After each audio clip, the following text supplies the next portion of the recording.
Bonjour à tous, j'espère que vous allez bien. Dans cette dernière vidéo sur le mandombe, nous allons revoir les nkoman-koma, donc voyelles complémentaires, et les masita, les syllabes, plus en profondeur. C'est parti. À quel moment j'utilise la nkoman-koma?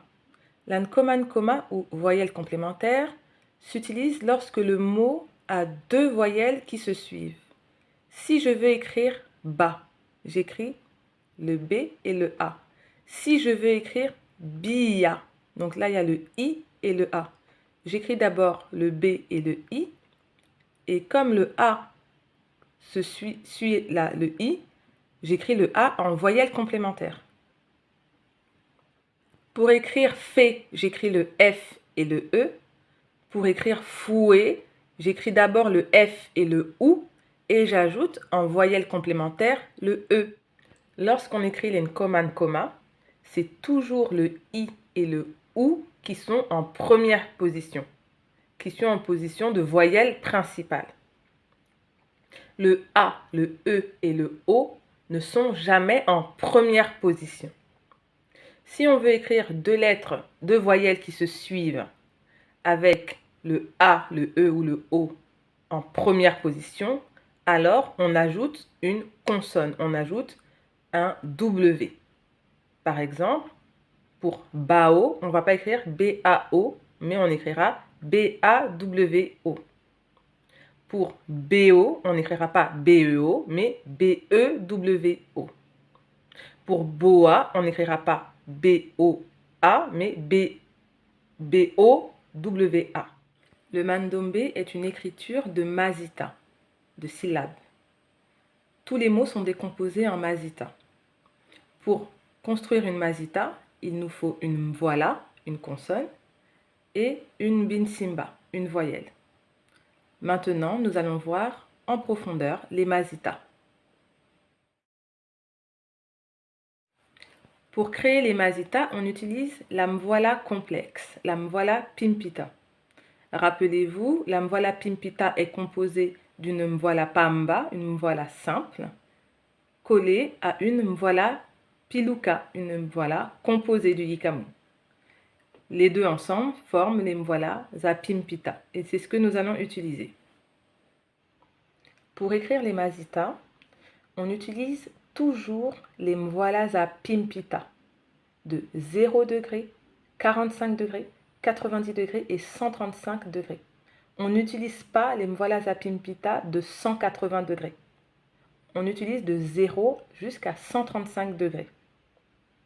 Et pour écrire les masitas, vous devez toujours retenir le principe de rotation et le principe du miroir. C'est parti pour l'écriture. Maintenant, nous allons voir la correspondance entre les lettres gréco-latines et le mandombe, bien que nous n'utilisions pas du tout le même système. Le système gréco-latin est un système alphabétique, contrairement au système du mandombe qui est un système syllabique. Chez nous, les lettres n'apparaissent pas toutes seules. Elles sont toujours en syllabes. Pour une meilleure mémorisation, je commence toujours avec la famille des Pakundungu avec le singini du haut, Pakundungu avec le singini du bas, puis la famille des Pelekete avec le singini du haut, Pelekete avec le singini du bas. Il y a les masitas du premier groupe avec les mvola zapimpita de 0 degré. Il y a les masitas du deuxième groupe avec les mvola zapimpita de 45 degrés. Il y a les masitas du troisième groupe avec les mvola zapimpita de 90 degrés. Il y a les masitas du quatrième groupe avec les mvola zapimpita de 135 degrés. Pour le premier groupe, ça donne ceci, la correspondance. D, B, G, F. Pour le deuxième groupe, M, K, P, L. Pour le troisième groupe, V, N, T, S. Pour le quatrième groupe, R, W, Y, Z. Maintenant, à chaque groupe, on ajoute les binsimba, les voyelles, pour former les masitas. Ça donne ceci.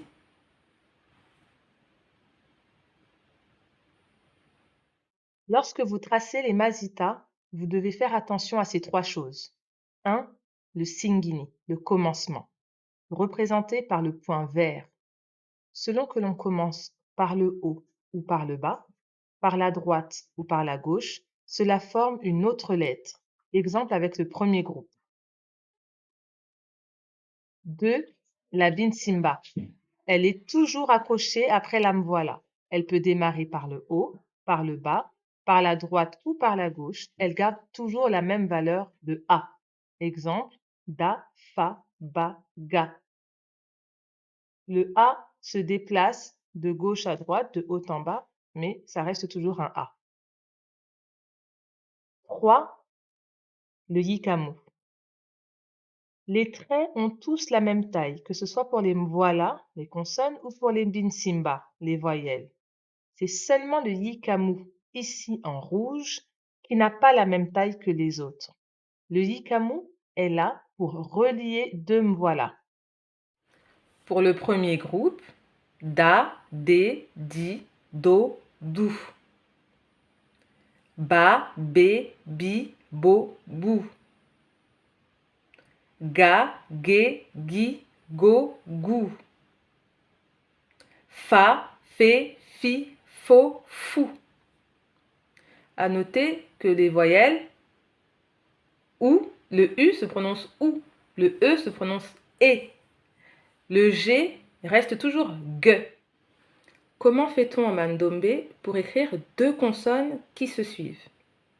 Pour le M et le N, lorsque le M et le N sont devant un mot, pour appuyer le mot, comme dans Mfinda, on écrit d'abord la mvoila principale, le F, et ensuite on place une mvoila zapamba contraire devant la mvoila principale, pour faire Mfinda. Pour le R, c'est exactement la même chose. On écrit d'abord, par exemple, si on veut écrire tra, on écrit d'abord la mvoila principale, le T, et ensuite on écrit une mvoila pamba contraire après la mvoila principale. Pour faire le son J, on commence par Dungu Piluka et on termine par Pélé. Pour faire le son J, on commence par Kete Piluka et on termine par Paku. Pour écrire le son K, on écrit le K et le A et on ferme le K. Ça fera le P du son K. Pour écrire le son Kto, on écrit le T et le O et on ferme le T. Ça fera le K du son Kto. Pour faire le son Gba, on forme le B et le A et on ferme le B. Ça fera le son Gba, le G du son Gba. Pour faire le son Ba avec le N devant le G, B, A, on écrit le B et le A. On écrit donc la mvoila pamba contraire, ce qui correspond au N, et on ferme le N en question. Ça fera le son Gba avec N, G, B, A. Pour faire le son Sh, on utilise Pelepiluka et Dungu. Ça donne Cha, Che, Chi, Cho, Chou. Pour faire le son Tch, Tch, on commence par Pakupiluka et on termine par Kete. Pour finir, je vous écris une phrase en lingala pour vous montrer comment placer les binsinsu. La phrase c'est Mbote, Kombo Nangai Apakwa. Donc voilà comment on place. Entre chaque mot, on met le point. Et pour mettre un point, on met ce signe-là à la fin de la phrase. Et ici, après Mbote, c'est un point d'exclamation. La vidéo est maintenant terminée. C'était un plaisir pour moi de vous avoir transmis ce que je savais sur le mandombe. Je vous laisse 3 mots de fin que vous devez déchiffrer. Et je vous dis au revoir et à bientôt. Dites dans les commentaires si vous avez trouvé la réponse.